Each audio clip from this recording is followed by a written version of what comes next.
Olá pessoal, hoje nós vamos falar da stack de geração de código chamada de JHipster. Ele gera aí tanto o front-end quanto o back-end para Java, no caso do nosso back-end. Pessoal, o JHipster ele é uma plataforma que acelera o desenvolvimento inicial do nosso software.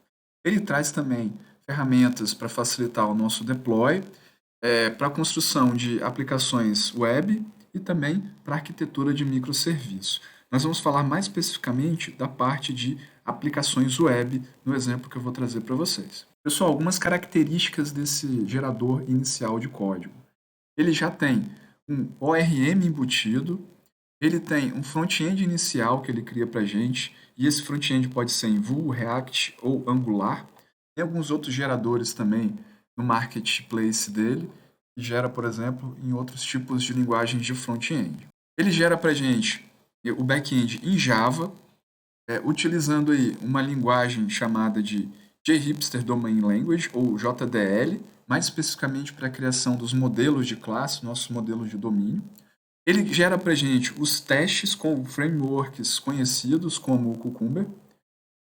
Cria para a gente as rotas com base no nosso estilo REST ou em WebSockets também, então você tem algumas alternativas na hora de criar essas rotas. Geração automática do Swagger UI, então ele gera para a gente toda a documentação da parte da API, de como a gente utilizar, né, dados, o que está exposto, o que não está exposto. Gera para a gente login, recuperação e criação de usuário. Você pode escolher entre o JWT, baseado em HTTP ou no OAuth. Separa muito bem o front-end do back-end. Faz a geração automática dos migrations, dado uma modificação no nosso modelo de classes. Então, por exemplo, se eu acrescentei um atributo novo na minha classe de domínio, ou se eu acrescentei uma relação nova, ele faz os migrations de forma automática para mim, utilizando o Liquid Base. É um sistema que faz o versionamento da nossa base de dados. Ele também ajuda a gente automatizando o nosso deploy, então ele já tem estruturas prontas para a gente fazer o deploy na AWS, no Heroku e na Azure. Ele gera tanto monolitos quanto microserviços e os front-ends. Então vamos dar uma olhada para ficar mais claro todas essas ferramentas que eu acabei de mostrar, nessas características que ele tem que eu acabei de mostrar para vocês. Bom, pessoal, esse aqui é um exemplo de uma tela inicial de como eu vou criando o meu projeto no JHipster.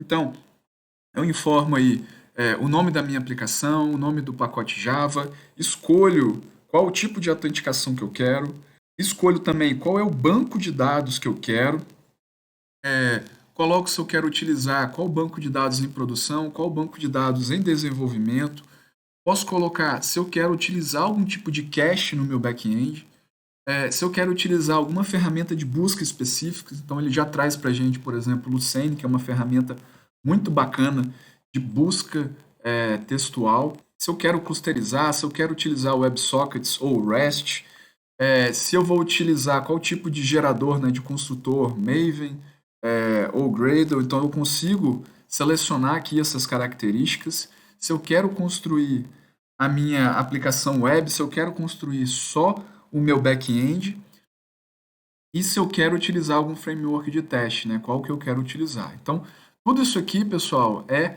a geração inicial do meu software, do meu aplicativo. Dado que eu gerei a primeira vez aquele meu código, eu preciso agora construir e modelar o meu domínio.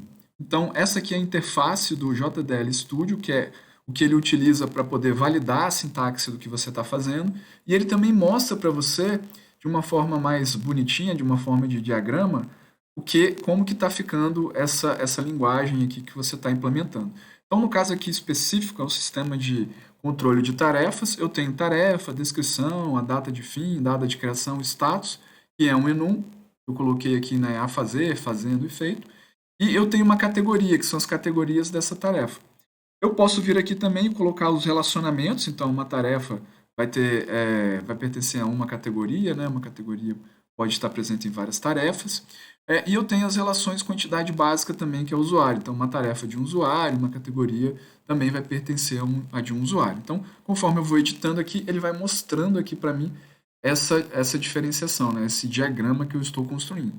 Pessoal, de posse desse diagrama, e uma vez que eu executei aqueles comandos anteriores, eu consigo rodar novamente um comando no JHipster para poder geração de todos os meus serviços do meu back-end e de adicionar os meus CRUDs dentro do meu front-end. Então, esse aqui é um exemplo do que eu vou usar para vocês nos próximos passos, tá? Então, tem algumas características aqui da tarefa e tal. Então, esse carinha aqui é que eu vou usar como exemplo nas próximas aulas. E aí, pessoal, dado que eu gerei toda aquela estrutura de código, essa aqui é a tela inicial do meu JHipster. Então, aqui ele já gera para mim as telas de usuário, de login, esqueceu a senha, criar uma nova conta. Então, isso aqui eu já tenho pronto, tá? Então, ele já me entrega pronto. Dado que eu loguei no meu sistema, eu consigo, por exemplo, na parte de administração, acessar os meus usuários, adicionar um usuário, criar papéis novos dentro do meu sistema. E ele me dá também, pessoal, as entidades no meu sistema. Então, eu consigo aqui visualizar as entidades no meu sistema, adicionar, remover, editar, da mesma forma que eu consigo fazer aqui com os meus usuários. Então, aqui um exemplo dessa tela gerada de forma automática. Então, aqui eu tenho uma listagem das tarefas, tenho uma visualização mais específica dessa tarefa, uma edição, uma exclusão e a criação de uma nova tarefa. E aí, pessoal, de posse desse código aqui, desse projeto inicial, eu posso, por exemplo, vir aqui e alterar a minha aplicação para que ela fique da forma que eu preciso, né? Então, eu posso, por exemplo, construir um novo front-end, se eu não quiser mexer nesse aqui, e a partir dele fazer as alterações mais específicas que eu acho necessário para a minha aplicação. Além disso, pessoal, ele já gera para mim a Swagger UI. Então, o Swagger é um gerador de documentação de API. Então, aqui eu consigo verificar e olhar todas as rotas que eu tenho na minha API, todos os verbos que eu tenho disponíveis na minha API. Então, eu consigo aqui facilmente olhar para o meu back-end, né? Além disso, ele já traz também embutido nele uma ferramenta de administração de banco de dados. Então aqui, pessoal, eu tenho todas as tabelas do meu banco de dados. Eu escolhi aqui, nesse caso específico, para desenvolvimento, utilizar o H2DB. Então é um banco de dados em arquivo local, aí você não precisa de instalar o banco de dados, o Postgre ou o MySQL, por exemplo. E aqui eu já consigo testar facilmente a minha aplicação. Então aqui eu tenho, ó, que ele construiu para mim a categoria, a tarefa, e essas outras bases de dados, essas outras tabelas aqui, são informações específicas geradas pelo JHipster. Beleza, pessoal? Valeu, obrigado.